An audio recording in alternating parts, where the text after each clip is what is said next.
we played hard. Obviously, we're not where we want to be yet. We're young. This is only our second year in Division I. We have a lot of young guys, a lot of new guys. So I thought we played hard. We were mismatched, obviously, with the size and the talent they have. This is a good stepping stone for us. Eventually, we want to be a top 25 team at Grand Canyon. I think we can do that. It's going to take a little bit of time, so it was good for our guys to see exactly how a #1 team plays and acts and feels like, and the physicality of the game.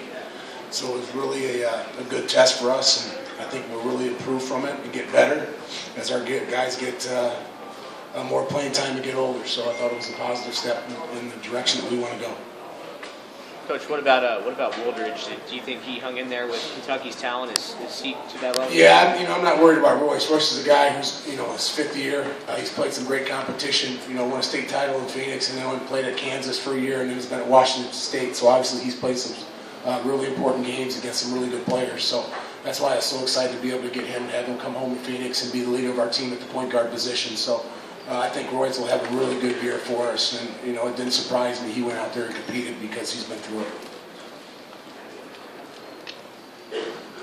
Any other questions for Coach? Go ahead, Larry. Talk about Kentucky's length and what kind of problems that poses. It poses a lot of problems. I mean, you have to really stay with their bigs. It's hard to help off their bigs because if you do, they lob the ball up there, they get offensive rebounds, and then they have guards and wing players that can really play. So they don't have a whole lot of weaknesses, and you really got to concentrate and staying connected with those bigs and their length because you don't. They destroyed us today on the offensive rebounds. They had 24 offensive rebounds, so you kind of have to pick your poison. So that's why they're going to be so good. Not only the depth of their team, but the size. Not only with their 4s and 5s, but their wing players also.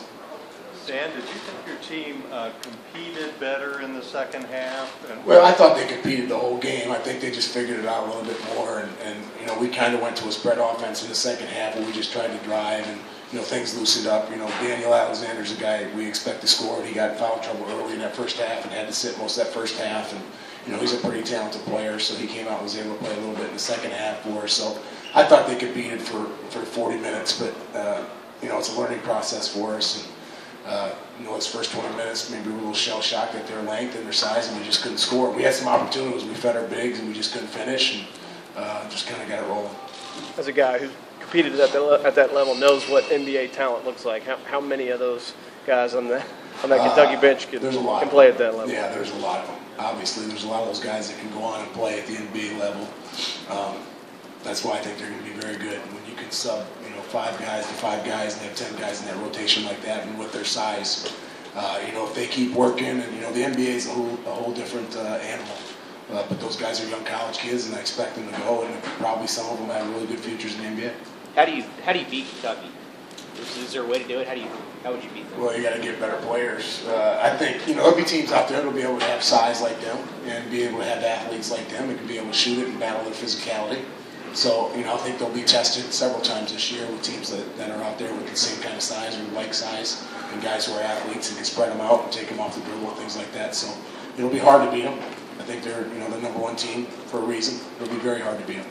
Dan, what advantage is it to have more bigs? I mean, there've been some other opponents they play that have bigs, but they've got about 5. Well, I mean, bigs, if they get in foul trouble, you can always sub in another big. So their guys are extremely physical down there. They're stealing, they're digging in the post, they're making post moves. So, if you get in foul trouble, you can rotate another big in there, and you're not lacking any size. So the depth of their bigs is impressive also. Anything else?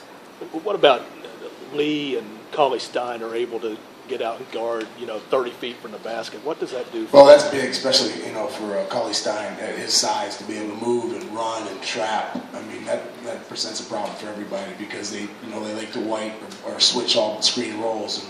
And it really doesn't have a roll-on advantage because he can guard smaller guys and just uses that length. So that's a big advantage for them. So anytime you have athletes of that size who can guard multiple positions, it allows you to do different things in ball screens. And they like to white it or switch a lot of them, and that takes away some of the advantage that we try to get with them.